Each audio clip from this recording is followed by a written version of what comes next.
자, 이번 시간에 조선의 건국, 무로마치 막부의 성립, 그리고 베트남과 류고에 대해서 살펴보도록 하겠습니다. 자, 중국에서 원명의 교체가 이루어지던 시기에 동아시아 각국에서는 마찬가지로 왕조의 교체, 국가의 변화가 이루어지고 있었어요. 그 내용들을 같이 한번 살펴보겠습니다. 자, 첫 번째, 조선의 건국 과정을 같이 한번 살펴보도록 할게요. 자, 원명 교체기예요. 원나라가 망하고 명나라로 넘어가던 시기였어. 밑줄 칩시다. 고려 공민왕이 반원 자주 정책을 추진하게 됩니다. 반원 자주 정책이라고 하는 게 무슨 말인가요? 고려가 원나라에 대해서 배양하면서 반대하면서 고려의 자주성을 되찾기 위한 노력, 고려가 독립을 이루기 위한 노력이 바로 반원 자주 정책이에요. 그죠? 자, 이것이 가능했던 이유는 어떤 상황이었기 때문에? 원명 교체기였기 때문에, 그지? 명나라가 고려에 대해서 간섭할 만한 여유가 없는 상황이었기 때문이었다라고 이야기를 했어요. 자, 따라서 고려에게 미치는 원나라의 영향력이 약화되었기 때문에 반원 자주 정책을 추진할 수 있었다라는 것이에요. 그죠? 자, 거기 첫 번째 빈칸에 들어갈 말 무엇일까요? 뭘 폐지했을까? 무엇을 폐지하면 원나라의 간섭으로부터 자유로워질 수 있었을까? 그렇죠. 과거 고려에 설치했던 식민통치기구 가운데 원래는 일본을 정벌하기 위해서 만들었으나 일본 원정이 실패로 끝나가는 이후에는 고려에 간섭하기 위한 내정 간섭기구로 변신했던 게 바로 정동행성이었어요. 그죠? 일제강점기로 치자면 조선 총독부와 같은 것이었다라는 거 이야기를 했었죠. 그죠? 자, 그 외에도 몽골풍을 금지하고 관제를 복구하는 등의 노력들이 이어졌습니다. 관제 복구라고 하는 건 뭐냐면요, 고려가 원나라의 간섭을 받게 되었어. 그러니까 원나라에 있는 관청이랑 똑같은 이름의 관청이 고려에 있으면 될까 안 될까? 예를 들어서 원나라에 보건복지부가 있으면 고려에도 똑같이 보건복지부가 있으면 될까 안 될까? 안 되지, 그지? 왜냐면은 원나라가 고려를 지배하고 있는 상황이니까 원나라와 똑같은 일을 한다고 하더라도 관청의 급을 한 단계 더 낮춰야 되는 거죠. 그죠? 그게 이제 관제격하라고 하는 것인데, 자, 원나라의 간섭으로부터 벗어나고자 반원 자주 정책을 추진했어요. 그러니까 원나라의 간섭을 받기 이전으로 관청의 급과 이름을 복구시켰다라고 하는 게 관제 복구의 의미입니다. 자, 그리고 공민왕의 반원 자주 정책 가운데 가장 적극적인 형태를 띈 것은 무엇이었냐면은 쌍성 총관부를 공격을 해서 옛 땅을 무력으로 힘으로 되찾은 사례였다라고 볼 수가 있어요. 자, 쌍성 총관부 들어봤나요? 한국사 시간에 나오지, 그지? 자, 쌍성 총관부라고 하는 것은 무엇이냐면은 원나라의 간섭을 받게 되면서 고려는 여러 군데의 땅을 빼앗겼어. 크게 한 3군데의 땅을 빼앗겼는데 그 중에 하나는 동쪽에 있었던 동령부, 아니지, 동쪽이 아니었구나. 한반도 서북부 지방에 있었던 동령부, 그 다음에 제주도에 있었던 탐라 총관부, 그리고 또 하나가 이 쌍성 총관부라고 하는 것이에요. 자, 다시 말해서 쌍성 총관부란 원간섭기에 빼앗겼던 고려의 땅과 그리고 그 땅을 다스리기 위해서 설치되었던 원나라의 통치기구를 가지고 쌍성 총관부라고 이야기를 해요. 고려에게서 땅을 빼앗아가고 그 땅을 다스리기 위해서 설치되었던 통치기구를 가지고 쌍성 총관부라고 이야기를 한다라는 것이죠. 자, 위치 어딘지 모르겠으면은 한 페이지 앞으로 넘겨보세요. 26쪽에 가면은 선생님이 마지막 쯤에다가 지도를 하나 넣어놨는데 편집상 이 페이지에 들어가야 되는데 자리가 없어서 앞 페이지에 들어갔어요. 자, 거기 지도가 26쪽 8쪽 아닙니다. 자, 거기 지도를 보시면은 고려와 그리고 고려의 북쪽 경계선인 천리장성 이렇게 표시가 되어 있는 것을 볼 수가 있을 것이에요. 보이나요? 네, 26쪽에 보시면 나와 있습니다. 자, 그 중에서 아까 선생님이 이야기했던 동령부라고 하는 곳은 이쪽의 땅을 뺏어갔던 게 동령부라고 하는 곳이에요. 나중에 고려에게 돌려줍니다. 그리고 탐라 총관부라고 하는 곳을 뺏어갔다고 했잖아요. 그치? 어디였겠니? 그렇죠, 제주도였어요. 자, 제주도를 왜 뺏어갔느냐? 거기에다가 목장을 운영했어. 일본 원정에 필요한 말을 기르기 위해서 제주도에 집중적으로 말을 기르기 위해서 뺏어갔었어요. 그래서 지금도 제주도에 가면은 말이 많아요. 그죠? 여러분들 수학여행 코스 중에 승마 체험 있지 않나요? 아, 모르나? 수학여행 가긴 가지. 제주도로 가지, 그지? 아마 작년에도 있었는데 올해도 있을지 모르겠네. 승마 체험이 있기도 해요. 이때부터 제주도에는 말이 많았다라고 이야기를 합니다. 자, 그 다음에 요쪽 지역과 그리고 그 지역을 다스리기 위해서 설치되었던 관청의 이름이 바로 쌍성총관부라고 하는 곳이었어요. 자, 이 땅을 몽골이 끝까지 고려에게 돌려주려고 하지 않았기 때문에 국민왕이 군대를 동원해서 무력으로 이 땅을 되찾았었다라는 것이에요. 자, 그러면서 쌍성총관부 지역과 더불어서 천리장성 이북의 땅까지도 그 과정에서 되찾을 수 있었다라고 되어 있어요. 그죠? 거기 지도에 보시면은 조금 진하게 표시된 부분 보이죠? 그죠? 보이죠? 천리장성 이남의 쌍성총관부와 그보다 위에 있는 땅을 공민왕 때 되찾았다라는 것이에요.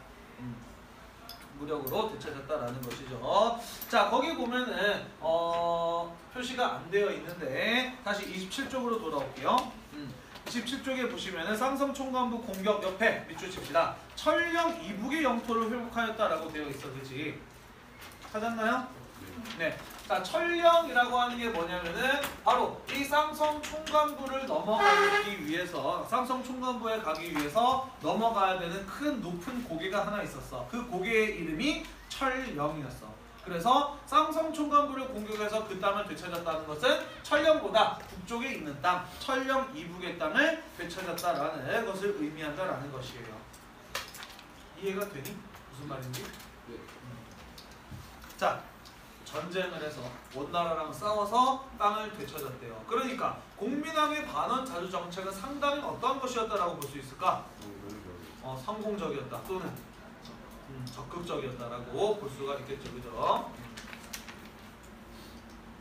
자, 그렇지만 공민왕의 반원 자주 정책은 이러한 많은 성과를 남기긴 했지만 결론적으로 봤을 때 성공했다라고 볼 수 있느냐? 그렇지는 않아요. 공민왕은 개혁을 마무리 짓지 못하고 죽습니다. 자, 공민왕이 개혁에 실패했었던 이유 여러 가지가 나와 있는데요. 첫 번째, 아직까지는 친원파인 권문세족들의 힘이 너무 강했었다라는 것. 공민왕의 손과 발이 되어서 개혁을 함께 해야 됐던 신진사대부와 같은 개혁 세력들의 힘이 아직 약했다라는 것이 그 한계로 지적될 수가 있을 것 같아요. 또한 이 시기에는 외구와 홍건적의 침입이 있었던 시기예요. 외구, 뭘 가지고 외구라고 하지? 바다로 쳐들어오는 일본 해적을 가지고 외구라고 이야기를 합니다. 해적이라고 해서 여러분들이 생각하기에는 배 한 척 타고 와서 고무고무 총이나 쏟아 가겠지 뭐라고 이렇게 생각할지 모르겠는데 아니에요. 이 시기의 외구는요, 적게는 50척의 배, 많게는 200척, 300척의 배를 끌고 왔던 규모입니다. 인원수로 따지자면은 5,000명에서 10,000명, 많을 때는 20,000명 가까이 되기도 했어요. 이거는 사실 해적이라기보다는 대놓고 약탈하러 온 거의 군대의 규모였다라고 볼 수가 있겠죠, 그죠? 자, 그러다 보니까 외부의 침략을 받는다는 것은 국가적인 위기였다는 거야, 그지? 그런 상황에서 정치 개혁이 제대로 이루어질 수 있었을까? 그렇지 않았다라는 거예요, 그죠? 자, 두 번째, 홍건적이 침입했대요. 홍건적이 뭐였었지? 한족들, 그지? 백년교에 난을 일으켰던 반란군들이 머리에 빨간색 띠를 둘렀다고 해서 홍건적이라고 불렀어요. 그죠? 자, 얘네들은 중국에서 몽골족 몰아내려고 반란 일으킨 애들인데 왜 고려를 쳐들어왔을까? 부마국이라서 같은 편이지? 라고 하면서 한 편을 같이 때려잡아야 된다라고 해서 뭐 그럴 수도 있죠. 또 땅을 넓히려고 일 수도 있는데, 자, 홍건적들은 통일된 주의 체계를 가진 군대였을까? 아니었을까? 아니었어요. 농민반란군이었다고, 그지? 여기저기서 우후 죽순처럼 막 이렇게 솟아났던 농민군들이라고. 전부 다 머리에 빨간색 띠만 두르면 홍건적이었어요, 그죠? 자, 그러다 보니까 홍건적을 이끌 리더들 역시 수많은 사람들이 있었던 거예요. 그 중에 하나가 주원장이라는 사람이기도 했었던 것이죠, 그죠? 무슨 말이냐면은 홍건적이 반란을 일으켜서 몽골족의 군대와 싸워서 맨날 이겼다? 아니에요, 그죠? 이긴 집단도 있겠지만은 져서 쫓겨서 중국 밖으로 도망갔던 홍건적들도 있겠죠. 그죠? 그 중에 이쪽 중국의 동북부 지방에서 발생했던 홍건적들 가운데에는 몽골군에게 쫓겨서 무기와 식량을 구하기 위해서 동쪽에 있는 고려로 넘어왔던 이들도 있었던 것이죠. 이해되나요? 자, 이들도 상당히 강력한 무력을 가진 집단이었어. 그래서 공민왕이 홍건적의 침입으로 인해서 수도를 버리고 경북 안동까지 피난 갔던 사건이 있었어요. 이런 상황에서 개혁이 제대로 추진되기는 힘들었던 것이에요. 그죠? 자, 그래서 공민왕의 반원 자주 정책은 상당한 성과를 남기긴 했지만 최종적으로 고려가 완전히 원으로부터 독립하지는 못하였다라는 이야기인 거예요.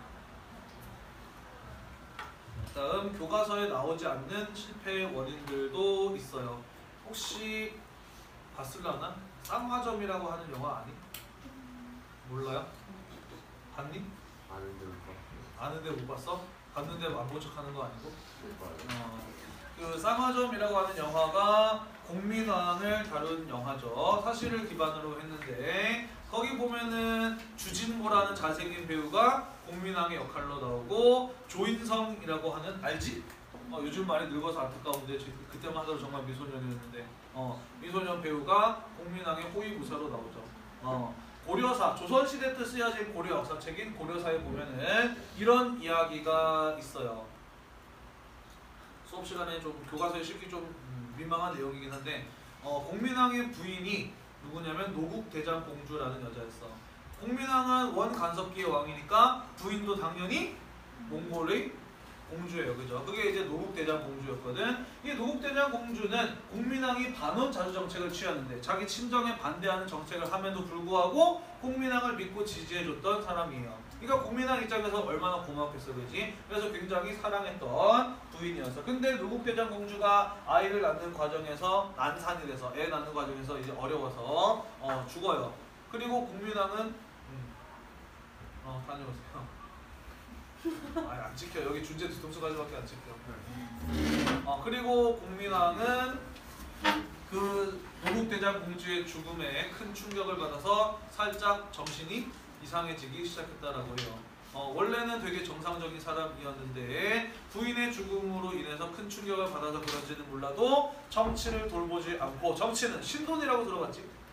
신돈, 승려, 신돈에게 맡겨놓고 자기는 정치를 하나도 돌보지 않았다고 해요. 그리고 성적 취향도 살짝 변해서 여자를 좋아하는 것이 아니라 남자를 좋아하는 인간이 되었다라고 해요.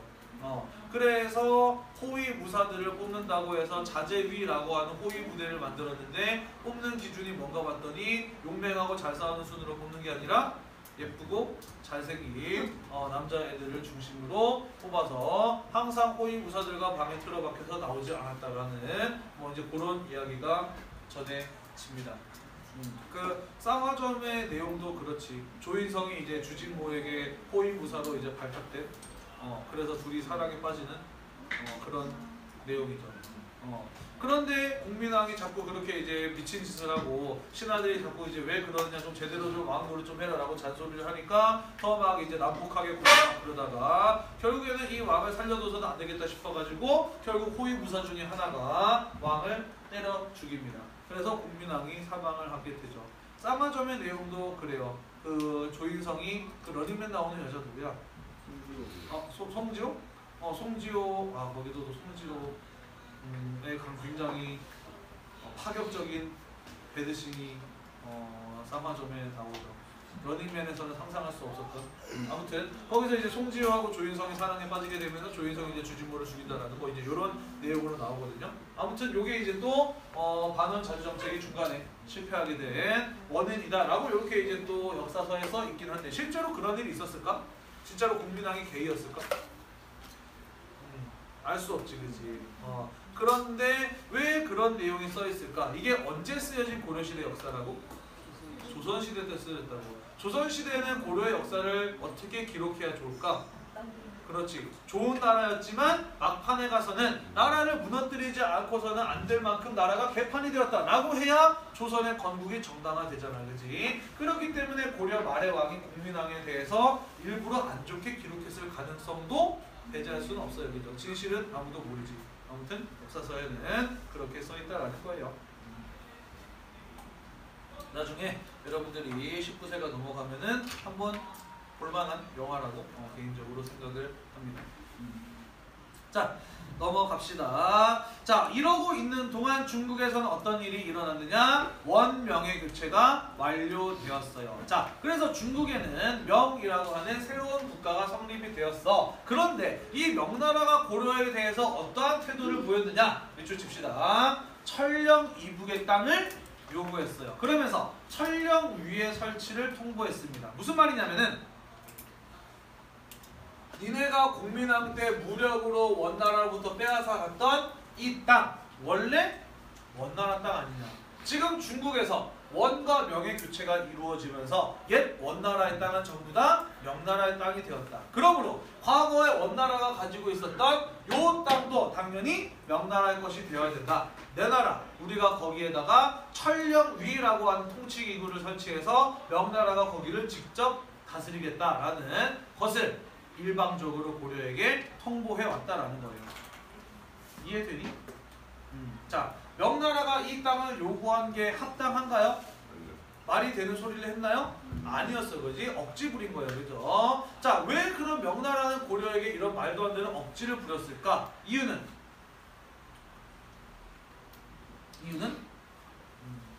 이렇게 생각하시면 돼요. 선생님이 지난번에 이런 얘기 한 적 있었지? 남중 남고에서 1학년 1학기 때 그렇게 싸움질이 많이 일어난다고? 다 뭐 하기 위해서라 그랬었니? 서열 정리하기 위해서 그랬지? 라 그랬잖아요, 그죠? 그러면서 다른 친구들과의 관계에서 자기가 우위를 차지하기 위해서였다라고 했잖아요, 그지? 명나라도 마찬가지예요.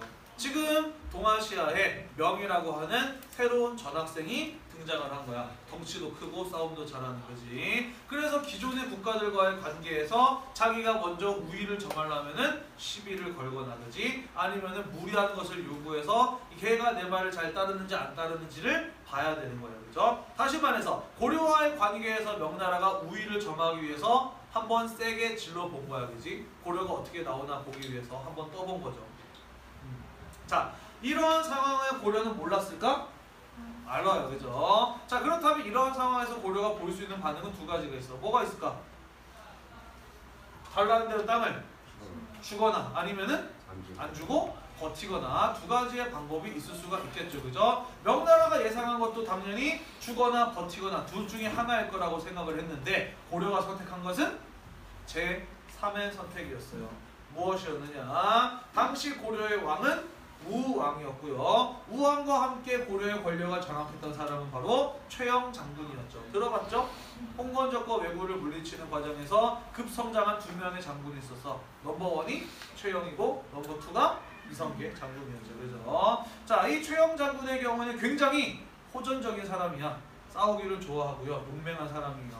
명나라가 고려를 간보기 위해서 빡세게 압박을 가해왔어, 그지? 여기서 우리가 땅을 주거나 혹은 그냥 안 주고 버티는 정도라 할지라도 그렇게 되면은 명나라와의 관계에서 우리가 앞으로 계속 끌려갈 수밖에 없다는 거야.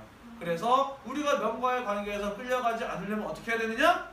우리는 더 세게 나가야 된다는 걸 주장했던 것이죠, 그죠? 자, 그래서 최영 장군의 제안에 의해서 뭐가 이루어진 거예요? 비추십시다. 뭐? 요동 정벌이 추진된 겁니다. 요동이 어딘가요? 요동이 어딘가요? 우리 지금까지 뭐라고 배워왔었나요? 요동? 무슨 반도?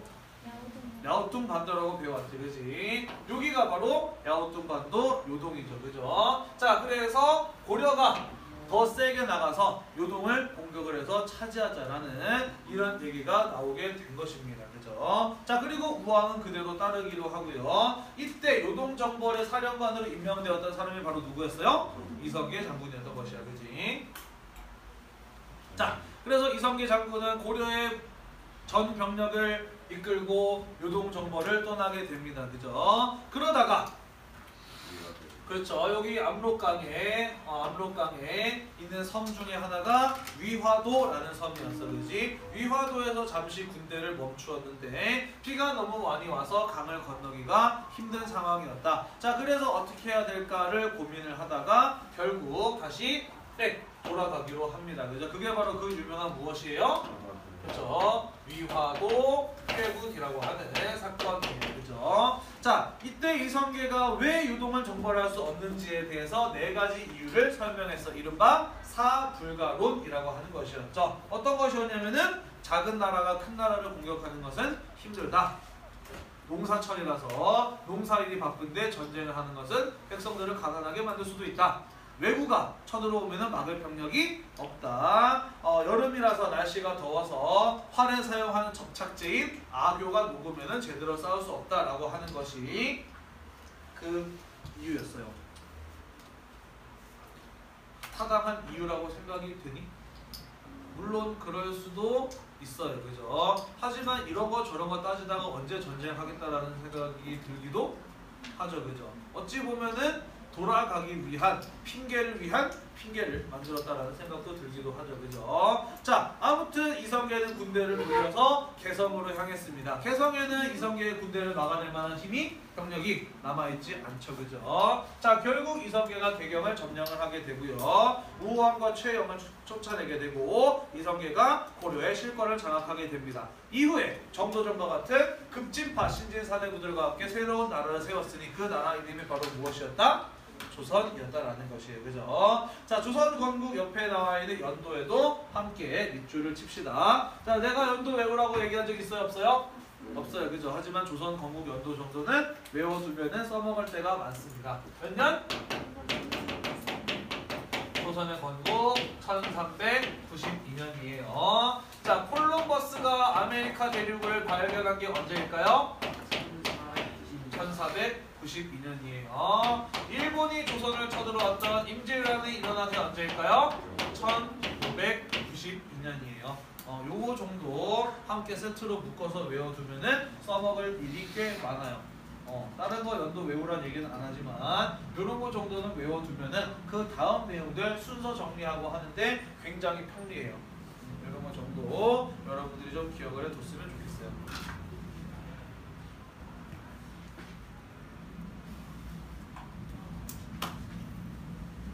자, 이후에 조선과 명나라의 관계 좋았을까?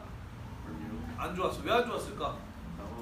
그렇지. 명나라 입장에서는 비록 싸우지는 않았지만 나라 이름이 바뀌었다 뿐이지 너네 얼마 전까지만 해도 우리나라 쳐들어오려고 군대 동원했던 애들 아니냐? 우리 말도 안 듣고 달라는 땅도 안 주고, 그지? 그러다 보니까 아무래도 명나라하고 조선 사이는 불편할 수밖에 없어요. 그죠? 그래서 특히 이제 명태조 주원장이 조선에게 계속해서 무리한 요구들을 많이 했다라고 합니다. 자, 그래서 처음에는 사이가 썩 좋지는 않았어요. 또 뭐 여진족이 중간에 껴있기도 했고요. 자, 그러다가 조선의 태종 이방원 때부터 이후에 명나라와 조공 책봉의 관계를 맺으면서 우호적인 관계를 맺게 됩니다. 하고 그냥 넘어가도 상관없지만 우리는 역사를 공부할 때 왜? 라고 하는 것을 중요한 물음으로 생각해야 된다라고 배웠어요. 그지? 왜 그랬을까?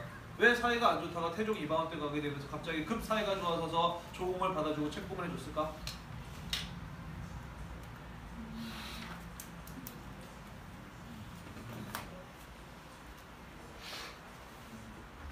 뭔가 명은 조선은 명을 필요로 하는 일이 벌어진 거겠지, 그지? 자, 이때 나중에 다음 시간에 굉장히 중요하게 배울 사람인데요. 명나라의 세 번째 황제 영락제 때였어. 이 사람 어떻게 황제가 된 사람이냐면 반란을 일으켜서 그 전에 황제, 자기 조카인데요. 자기의 조카를 죽이고 황제가 된 사람이 영락제예요. 사실 죽였다? 죽였는지 안 죽였는지 정확하지 모르지만 아무튼 반란을 통해서 황제가 된 사람입니다. 태종 이방원, 이성계 다섯째 아들이죠. 그죠? 어떻게 왕이 되었나요? 왕자의 난을 일으켜서 형제들을 다 죽이고 왕위에 오른 사람이 태종 이방원이에요. 그지? 둘은 공통점을 가지고 있네요. 어떤 공통점? 쿠데타를 통해서, 반란을 통해서 왕이 되었다, 황제가 되었다는 점이죠. 그죠? 그러므로 이 사람들은 서로 뭐가 필요하느냐? 명분이 필요해. 내가 왕이 된, 내가 황제가 된 명분이 필요해. 누군가 나를 왕으로, 황제로 인정해줘야 돼. 기왕이면 힘있고 영향력 있는 사람으로부터 인정을 받아야죠. 그죠? 태종 이방원이 먼저 영락제를 황제로 인정하면서 조공을 바쳤어. 영락제 입장에서는 고마운 일이에요, 그죠? 받고 준 거죠, 그죠? 책봉을 해준 거예요, 그죠? 그러면서 이후에 조선과 명나라 사이에서는 우호적인 관계가 맺어질 수 있었다라는 것이에요. 이게 다 개설된 과목들인 건가? 그러니? 보충수업? 니네만에 들은 애들 없니? 그러네요. 여기에 동아시아사가 빠져있는 거 보니까 또 여러분들한테 굉장히 미안해지네. 2분기 때, 2학기 2분기 때는 개설할 수 있도록 노력을 해볼게요. 지금은 너무 바빠서 솔직히 여기 와서 수업하는 것도 굉장히 부담이 될 정도로 보충까지 할 만한 여유가 없네요. 정신 차려 임마. 니네 반 자리 안 바꾸니? 좀 자리 좀 바꿨으면 좋겠어. 영상이 자꾸 누구 뒤통수가 나와가지고 굉장히 영상미가 떨어진다는 느낌을 받고 있어. 좀 뒤통수 예쁜 애들 좀 여기 앞에 딱 앉혀주면 안 되나? 좀 키도 작고 화면에 좀 덜 차지하는 그런 애들 있잖아. 앉은 키 작은 애들. CNS대로 정재가 뒤통수 구성나오면 재밌게. 아 그래? 그래서 너의 뒤통수가 재미있는 포인트다. 계속 나와야 한다. 비행기 유튜브에. 그렇구나. 지혜가 너의 마음을 위로해주기 위해 정말 엉덩이를 지어서 정말 잘 얘기해줬구나. 그걸 진짜로 믿는 너도 참 대수롭다. 저 때문에 바뀌어요. 그랬어? 그럼 앞으로는 뭐 수업 찍을 필요 없네. 그냥 네 뒤통수만 한 주구장창 찍어가지고 올리면은 그냥 유튜브 스타가 되겠는데? 당연하지. 잘해보자. 네 한번 해봐. 성공하면 내가 1억 줄게.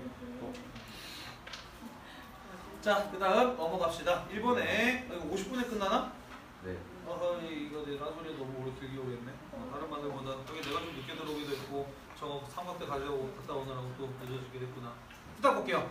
자, 요거 이미 다 배웠던 내용이었어요. 그죠? 같이 한번 봅시다. 자, 가마쿠라 막부를 무너뜨렸던 사람 일본의 고다이고 천황이었어요. 그죠? 막부 타도 운동을 전개했고 거기에 동참했던 대표적인 무사 이름 무엇이었나요?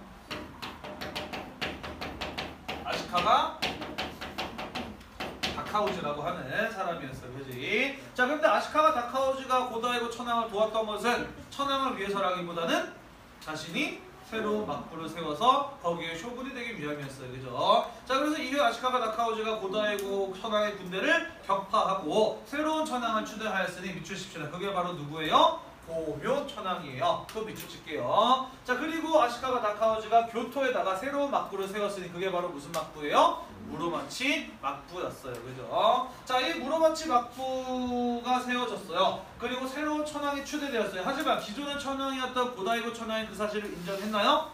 인정하지 않았어요. 그지? 그리고 남쪽으로 탈출해서 밑줄칩시다. 어디로 가요? 요시노로 도망을 가서 새로운 조정을 세우죠. 자, 그래서 이 시기는 일본의 천황이 2명이 존재했던 무슨 시대라고 부릅니까? 남북조 시대라고 부르죠. 자, 이 남북조 시대의 분열기를 통일한 사람 누구였나요? 밑줄칩시다. 아시카가 요시미츠였어. 그지? 자, 무로마치 막부의 몇 번째 쇼군이었나요? 3번째 쇼군이었고 교과서에는 아시카가 요시미츠가 아니라 뭐라고 나와있다 그랬지?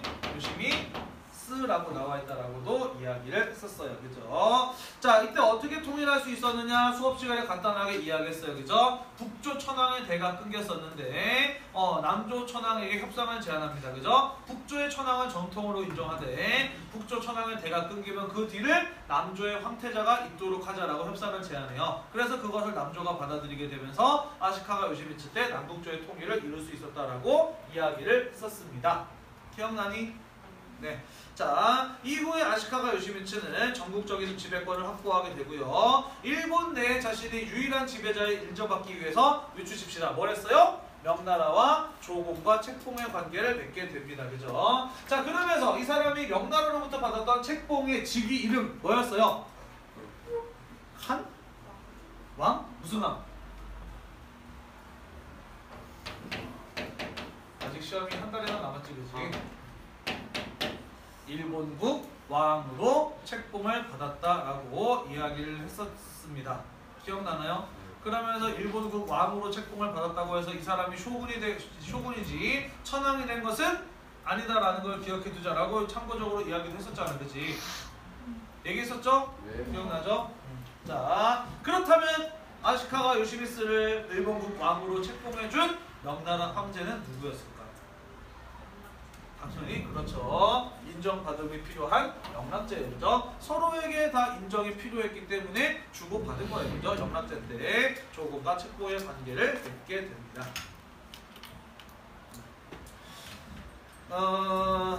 시험 범위는 20쪽에서부터 30쪽까지예요. 참고적으로 알아두세요. 시험 범위는 교재 20쪽에서부터 아직 안 끝났어, 진짜.